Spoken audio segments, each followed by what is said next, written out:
Die evangelie volgens Johannes hoofstuk 13. Voor die fees van die Pasga het Jesus reeds geweet dat sy uur aangebreek het, dat hy van hierdie wêreld na die Vader sou oorgaan. Daarom, omdat hy sy eie mense in die wêreld liefgehad het, het hy hulle liefgehad tot aan die einde. Gedurende die aandete het die duiwel dit reeds in die hart van Judas, seun van Simon Iskariot, gelê om Jesus te verraai. Jesus het geweet dat die Vader alles in sy hande gegee het en dat hy van God gekom het en weer na God terugkeer. Daarom het hy van die ete opgestaan, sy bootklere uitgetrek, 'n linne doek geneem en dit om hom vasgebind. Toe gooi hy water in die waskom en begin om die voete van die disippels te was en dit met die linne doek wat om hom gebind was, af te droog.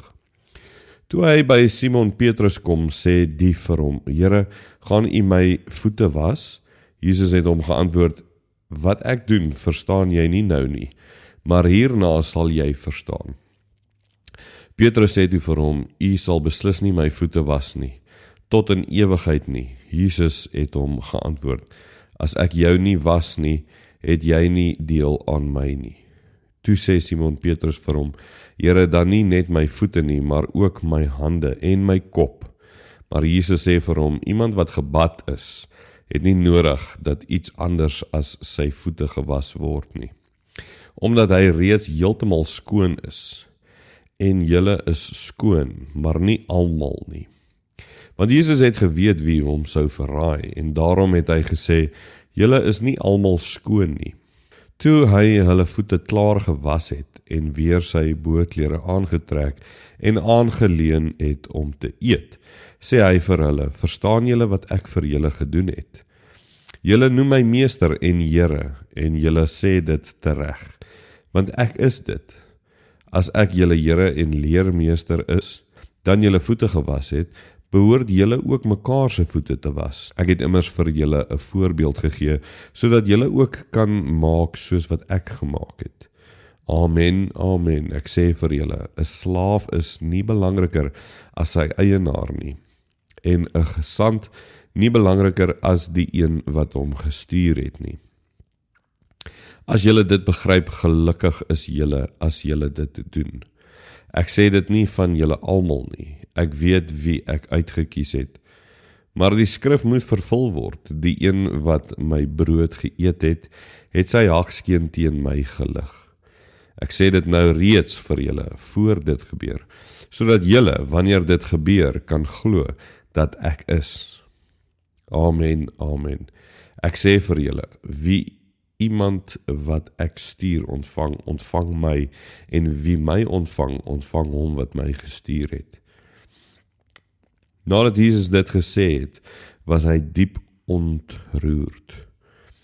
En het hy getuig en gesê, Amen, amen, ek sê vir julle, een van julle sal my verraai. Die disippels het na mekaar gekyk, onseker van wie hy praat. Een van sy disippels, hy vir wie Jesus liefgehad het teen Jesus se bors geleun. Simon Petrus het vir hom geknik om uit te vind wie dit sou kon wees van wie Jesus praat. Hy het toe teruggeleun teen Jesus se bors en vir hom gevra, Here, wie is dit?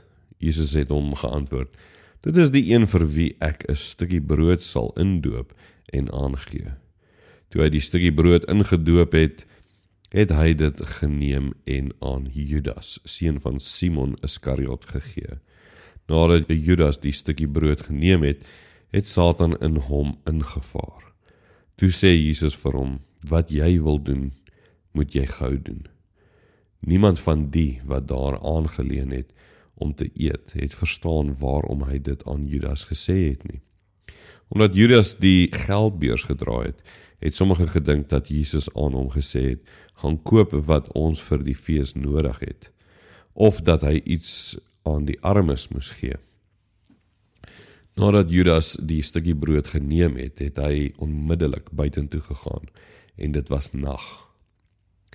Nadat Judas uitgegaan het Jesus gesê, nou is die Seun van die mens verheerlik en God is deur hom verheerlik. As God deur hom verheerlik is, sal God hom ook in homself verheerlik en hy sal hom dadelik verheerlik. My kinders, ek is nog net 'n kort tydjie by julle. Julle sal my soek, maar soos ek vir die Jode gesê het, sê ek ook nou vir julle. Waarheen ek gaan, kan julle nie gaan nie. Ek gee julle 'n nuwe gebod.